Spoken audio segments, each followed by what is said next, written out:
भारतीय राज्य व्यवस्था एम लक्ष्मीकांत बुक ऐतिहासिक पृष्ठभूमि अध्याय 1।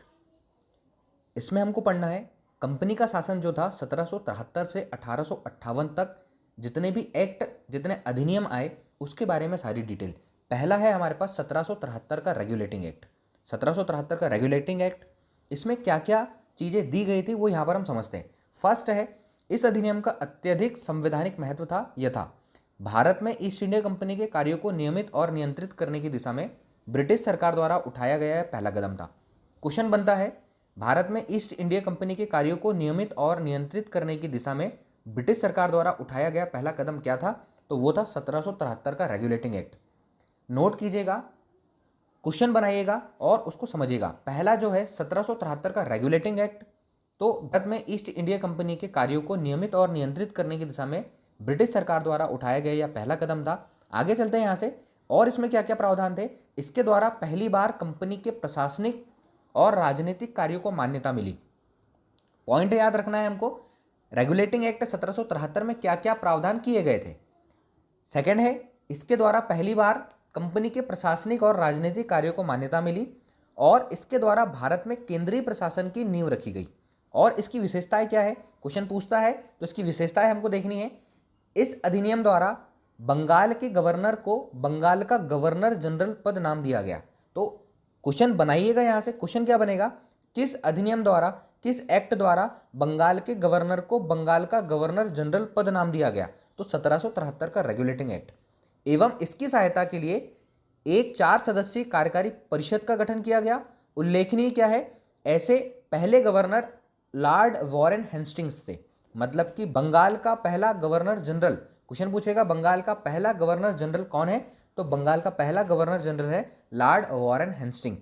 आगे चलते हैं, यहाँ से हम इसी के प्रावधान देखते हैं। इसी के प्रावधानों में इसके द्वारा मद्रास एवं बंबई के गवर्नर बंगाल के गवर्नर जनरल के अधीन हो गए, जबकि पहले सभी प्रेसिडेंसियों के गवर्नर एक दूसरे के अलग अलग थे।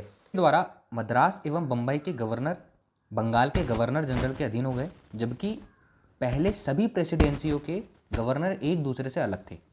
1773 के रेगुलेटिंग एक्ट से और क्या हुआ, इस अधिनियम के अंतर्गत कलकत्ता में 1774 में एक उच्चतम न्यायालय की स्थापना की गई, जिसमें मुख्य न्यायाधीश और 3 अन्य न्यायाधीश थे। क्वेश्चन पूछता है कि कलकत्ता उच्चतम न्यायालय की स्थापना किस एक्ट के तहत की गई? तो 1773 के रेगुलेटिंग एक्ट के तहत कलकत्ता में एक उच्चतम न्यायालय की स्थापना की गई। इसके अंदर एक मुख्य न्यायाधीश और 3 अन्य न्यायाधीश थे। और 1773 के रेगुलेटिंग एक्ट के क्या प्रावधान थे? तो इसके तहत कंपनियों के कर्मचारियों को निजी व्यापार करने और भारतीय लोगों से उपहार व रिश्वत लेना पूर्णतः प्रतिबंधित कर दिया था। इसके इंपॉर्टेंट पॉइंट्स है, आगे चलते हैं। ये याद रखना है, इस अधिनियम के द्वारा ब्रिटिश सरकार का कोर्ट ऑफ डायरेक्टर्स कंपनी की गवर्निंग बॉडी के माध्यम से कंपनी पर नियंत्रण सशक्त हो गया। इसने भारत में इसके राजस्व, नागरिक और सैन्य मामलों की जानकारी ब्रिटिश सरकार को देना आवश्यक कर दिया।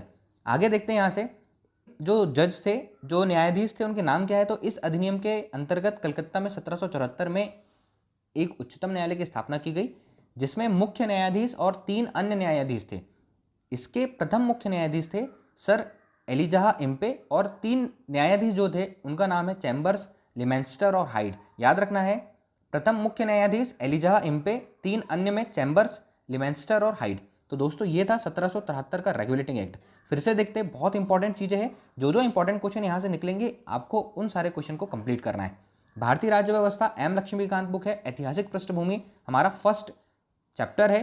और चैप्टर में भी छोटे छोटे वीडियो में मैं एक एक करके सारे एक्ट को कंप्लीट करने की कोशिश करूंगा। उससे आप क्वेश्चन बनाइएगा और क्वेश्चन को अलग लिखिएगा। 1773 का रेगुलेटिंग एक्ट हम पढ़ेंगे। कंपनी का शासन जो 1773 से 1858 था, उसके बाद ताज का शासन 1858 से 1947 तक, जब तक भारत का संविधान बनकर तैयार नहीं हो गया उसके बाद ब्रिटिश सरकार ने वहां से बैठकर भारत का शासन चलाया। अभी तक कंपनी शासन चला रही थी, लेकिन सिपाही विद्रोह के बाद क्या हुआ, सिपाही विद्रोह के बाद यहाँ का जो शासन था, भारत का शासन, वो ब्रिटिश सरकार वहां बैठकर चलाने लगी। इतना याद रखना है। धीरे से भारतीय संविधान पर आएंगे और भारतीय संविधान के एक एक अनुच्छेद, एक एक टॉपिक को बहुत अच्छे से क्लियर करेंगे और हमारी तैयारी बेहतर करेंगे। 1773 का रेगुलेटिंग एक्ट फटाफट पढ़ रहा हूं मैं। भारत में ईस्ट इंडिया कंपनी के कार्यों को नियमित और नियंत्रित करने की दिशा में ब्रिटिश सरकार द्वारा उठाया गया पहला कदम था। क्वेश्चन पूछेगा तो ब्रिटिश सरकार द्वारा उठाया गया पहला कदम जिसमें कंपनी के कार्यों को नियमित और नियंत्रित कर दिया गया तो 1773 का रेगुलेटिंग एक्ट। आगे के पॉइंट देखिए, इसमें इसके द्वारा पहली बार कंपनी के प्रशासनिक और राजनीतिक कार्यों को मान्यता भी मिली और इसके द्वारा भारत में केंद्रीय प्रशासन की नींव भी रखी गई। और इसके लिए पॉइंट क्या क्या है, इस अधिनियम के द्वारा बंगाल के गवर्नर को बंगाल का गवर्नर जनरल पद नाम दिया। याद रखना है, 1773 के अधिनियम द्वारा बंगाल के गवर्नर को बंगाल का गवर्नर जनरल पद नाम दिया था और उसकी सहायता के लिए एक 4 सदस्यीय कार्यकारी परिषद का भी गठन किया। इसमें वॉरेन हेस्टिंग, याद रखना है, लॉर्ड वॉरेन हेस्टिंग जो थे पहले बंगाल के गवर्नर जनरल थे। आगे के पॉइंट और इसको फटाफट रिवाइज कर लीजिए। द्वारा मद्रास एवं बंबई के गवर्नर बंगाल के गवर्नर जनरल के अधीन हो गए।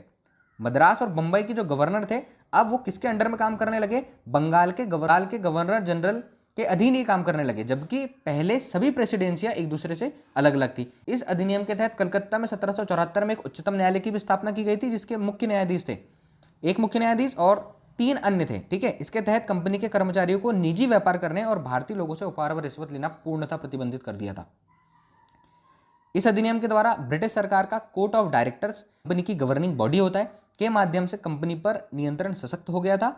इसने भारत में इसके राजस्व, नागरिक और सैन्य मामलों की जानकारी ब्रिटिश सरकार को देना आवश्यक कर दिया था।